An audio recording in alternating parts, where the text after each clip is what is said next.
Hello, and welcome to Amine and Hayley's Spice Wonderland, where we talk about the most unique and extravagant spices in this world. I'm Amine. And I'm Hayley. And today we have a very special guest, ground turmeric. Turmeric, it does so many things. So, ground turmeric, do you have anything to introduce yourself with? Didn't think so. You're an inanimate object. So today we're really going to dive into the great history of this special commodity. Are you ready for our journey? Let's go! Welcome to the beginning of our journey. Let's get right down to it. Turmeric, also known as Curcuma longa, is part of the ginger family and is native to southern Asia. But how is this plant transformed from its natural state to the spice we all know and love? Well, it starts off with the harvest. This annual crop is dug up once the bottom of the leaves of the plant turn a yellow color. Gotta have that warm weather and rainfall for it to grow. When it's planted, it takes 7 to 10 months to grow, and the turmeric spice is actually made out of the bulbs that are part of the underground stems, or rhizomes, of the turmeric plant.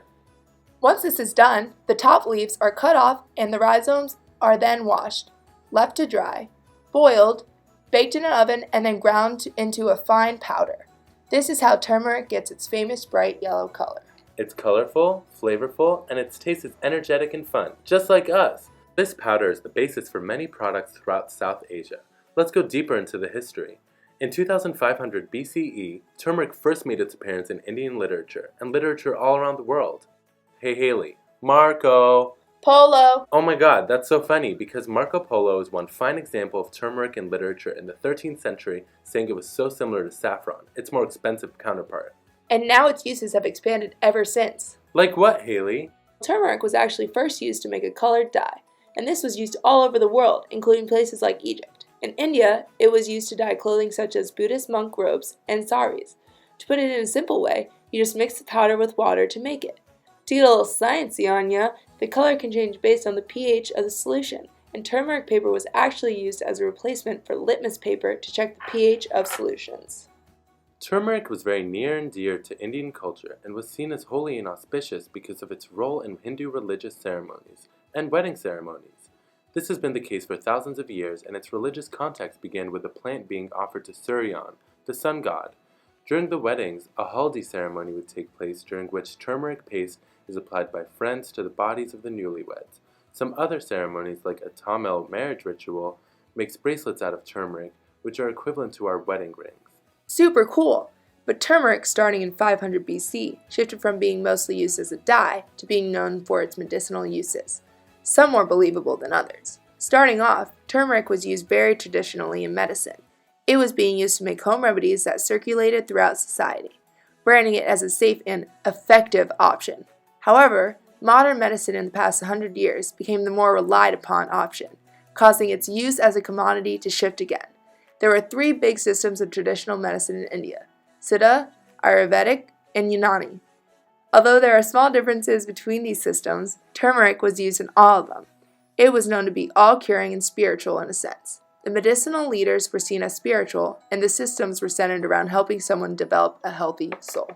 So what is it used for medicinally? Well, it is said to help with relieving gas, Worms, liver disorders, coughs, indigestion, diabetes, throat infections, asthma, wounds and sores, purifies the blood and skin, conjunctivitis, insanity, cancer. and the reproductive systems of men and women.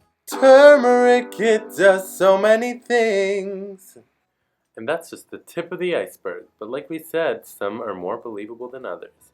And these systems are still in place today, with schools throughout India still using turmeric to cure all their ailments, with current research showing its positive health benefits. But now let's get to the good stuff. Food! Turmeric is usually used in savory dishes. That's curries and anything you want to add some flavor to. As opposed to other places in the world, India uses turmeric for its flavor, while other places use it for its color. The leaves of the turmeric plant can also be used to wrap and cook food, leaving it a little colored. Literally nothing goes to waste, am I right? Like we said, turmeric is the cheaper option when compared to saffron, allowing turmeric to be used in cuisine among all socioeconomic classes. Speaking of the economy, India is and has always been the largest producer and exporter of turmeric in the world.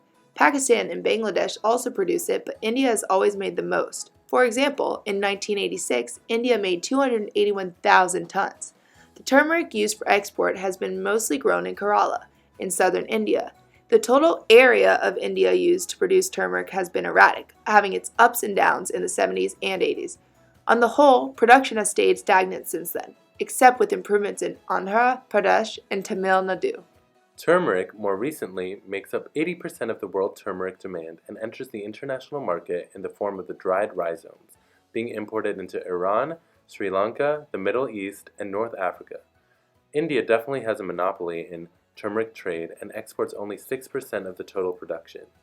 So as you can see, turmeric has been through a lot, starting off as a dye for clothing to becoming an all-curing drug, all the while making Indian cuisine dishes more delicious throughout history. Looking back, we see a shift from its use spiritually, both in religion and medicine, to its use mostly in cuisine. This occurred slowly throughout history as society became more progressive and more oriented around science and proven mechanistic facts.